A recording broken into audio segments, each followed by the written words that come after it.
ক্রিকেটের সব খবরাখবর সবার আগে পেতে এখনই সাবস্ক্রাইব করুন এবং বেল বাটনে প্রেস করুন।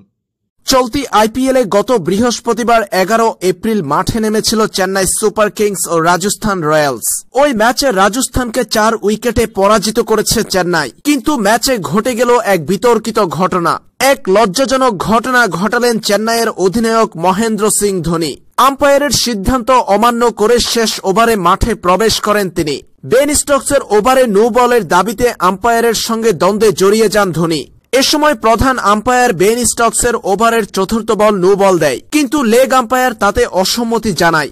এ সময় ক্ষিপ্ত হয়ে মাঠে প্রবেশ করেন ধোনি। বাহির থেকে মাঠে প্রবেশ করে আম্পায়ারের সঙ্গে উত্তপ্ত বাক্য বিনিময় করেন, যা নিয়ে ক্রিকেট পাড়ায় চলছে ব্যাপক হইচই। এমন বাজে আচরণের জন্য অবশ্যই ম্যাচ ফির 50% জরিমানা করা হয়েছে ধোনির। এবার আম্পায়ারের সঙ্গে ধোনির বাজে আচরণ নিয়ে মুখ খুলেছেন বিশ্বসেরা অলরাউন্ডার সাকিব আল হাসান।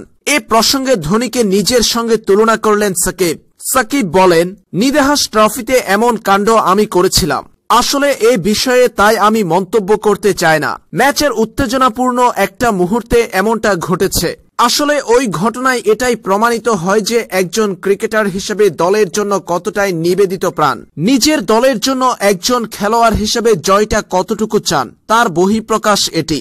আম্পায়ারের সঙ্গে করা ধোনির বাজে আচরণ নিয়ে এবার এ সমস্ত কথা বলেছেন সাকিব আল হাসান।